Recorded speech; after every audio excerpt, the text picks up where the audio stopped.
Salut les amis, salut YouTube. Petite réunion de chantier du jour pour donner des nouvelles.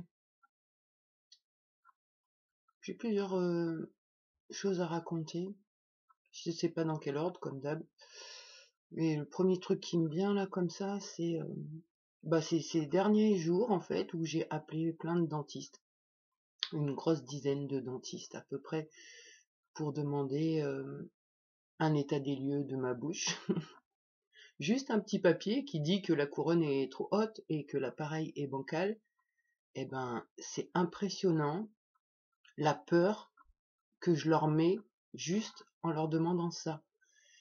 Mais vraiment, ils sont embêtés, terrifiés, ils refusent en bloc. Et là, je me dis, il y a un truc qui se cache quand même. Il y a un truc qui se cache derrière tout ça. Et en fait, c'est l'égrégore du médical. Il est super bien protégé. Parce que là, en fait, pour faire valider le mauvais travail de la dentiste, il faut que je demande à un autre dentiste. Et t'as l'impression que tous, ils ont une épée de Damoclès au-dessus de la tête, et cette épée, elle dit jamais de la vie tu fais un papier contre un de tes confrères. Enfin, il doit y avoir un truc comme ça, je pense. Et c'est impressionnant vraiment de voir le niveau de stress que je peux faire monter chez la secrétaire ou chez le dentiste juste en demandant ça, en expliquant ce qui s'est passé. D'un côté, je sens que ça touche en tant qu'humain, et la personne, elle se retrouve un peu embêtée pour moi, on va dire. Et en parallèle, elle veut pas prendre de risques pour elle. Enfin voilà, c'est impressionnant. Et là, du coup, j'arrive à mieux comprendre ce que mes parts complotistes me racontent en général. C'est que c'est ça en fait, le capitalisme, c'est le pouvoir, et le pouvoir, c'est ceux qui ont des thunes, hein. Et le médical, ça en fait vraiment partie, c'est vraiment un pouvoir très très très très très très fort.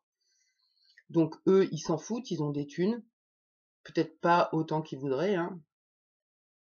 Mais en attendant, c'est ces gens-là qui maintiennent le bordel sur la planète, quoi, avec la compétition, l'argent, le pouvoir, et puis là, on voit la corruption aussi, quoi.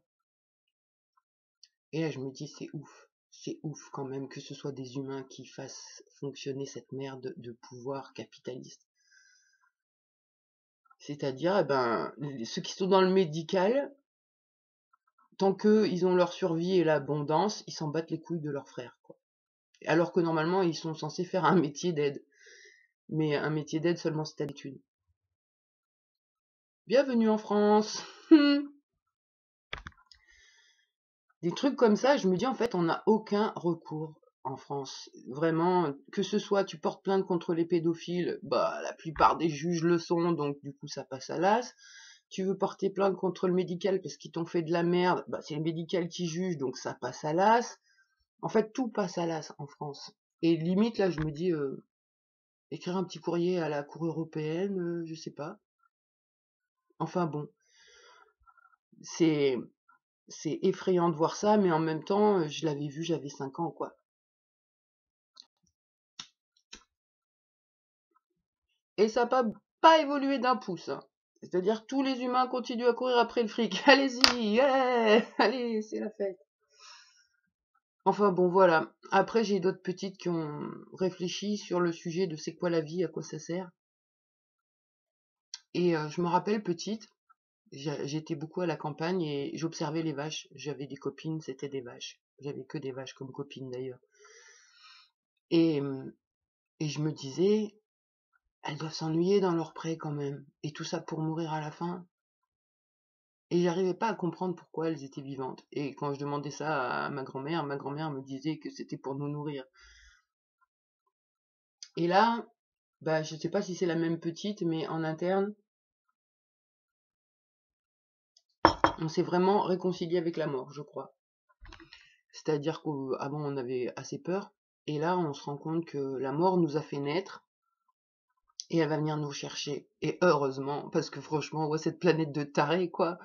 Heureusement que la mort, ça existe. Voilà. Ensuite, quoi d'autre? j'ai revu encore un schéma de mon père avec le copain du voisin, là, qui a essayé de m'embobiner pour qu'on redevienne potes et machin et tout ça. Et j'ai vu les schémas et j'ai failli me faire avoir.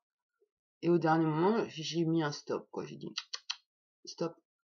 Et donc, je suis contente de pouvoir voir les choses et de voir aussi que ça avance. Donc, c'est assez positif. Et sinon, je voulais aussi parler. Bon, c'est suite à un commentaire que j'ai reçu, en fait, ces derniers jours. Je voulais parler de ces parts protectrices qui protègent pas ou qui protègent une fois que c'est trop tard. Et du coup, bah, ça peut être aussi en lien avec le schéma de mon père, quoi, que je reproduis avec d'autres personnes qui ont un stéréotype. C'est-à-dire qu'en interne, j'ai des protecteurs qui sauraient quoi dire, quoi faire, mais ils arrivent après la guerre, et après la guerre, ils disent oui, on aurait dû dire ça, on aurait dû faire ça. Ouais, bah c'est trop tard les gars maintenant. C'était sur le moment qu'il fallait. Pourquoi vous n'êtes pas intervenu? Bon, des fois ça intervient trop fort aussi, hein. Ça dépend du protecteur. Mais je me disais que en fait, le fait que les protecteurs ils protègent pas au bon moment, ou trop fort, ou trop violemment, ou ceci, cela, ça pouvait être en lien avec la dépendance affective. Et quand je parle de dépendance affective, c'est celle que j'ai vécue, c'est-à-dire avoir peur de mourir, donc se plier au cas de volonté des parents pour rester en vie. Donc c'est plus que de la dépendance affective, c'est de la dépendance pour rester en vie. Et je vois par exemple l'autre soir que je discutais avec le pote du voisin et qui commençait à m'embobiner. J'avais les protecteurs dans ma tête qui disaient ouais, mais ça sortait pas de la bouche, ça pouvait pas. Et j'ai réfléchi après coup, c'est vraiment cette dépendance affective. On va pas dire, on va pas créer un conflit plus que ce qu'il y en a. Ou alors on a peur de perdre l'amour de l'autre. Donc on va pas lui dire ce qu'on pense. Donc ouais, j'ai vu vraiment plein de choses ces derniers temps. Je sais pas forcément quoi faire de toutes ces choses que j'ai vues. Et j'avoue que à force d'encaisser, il y a un truc en interne qui arrive à s'en battre complètement le steak, mais vraiment. Genre on s'en fout. Qu'est-ce que on a envie de faire avant la mort? Bah des choses saines, des choses simples. Et là en ce moment, bah on est à fond dans le coloriage, youpi.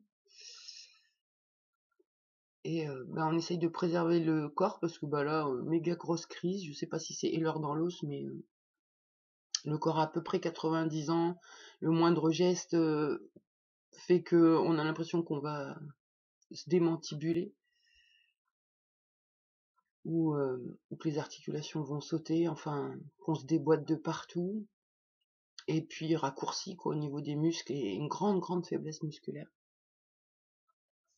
Mais ça avance, j'ai eu ma psychiatre qui a eu son collègue au CHU pour les recherches et elle m'a posé 3 questions. Savoir si j'avais des tendinites. Non, c'est pas ça. Luxation, entorse et quoi? Ah, je sais plus, il y avait trois questions et bah les trois je valide hein, à fond. Donc bah, je pense que ça va avancer à ce niveau-là, au niveau du diagnostic en tout cas. Et puis voilà, sinon bah, j'ai toujours cette dent trop haute dans la bouche et c'est vraiment pénible pour parler. Mais le problème c'est que plus ça va, bah, plus mon corps s'adapte. Ça me fait très mal là, là, et puis là aussi, et là. Mais plus ça va, bah, plus je sens que ma mâchoire essaye de compenser le décalage. Franchement, j'en ai un peu marre, j'avoue. J'en ai un peu marre, du coup, faire du coloriage, c'est cool. Ça passe le temps, c'est sain.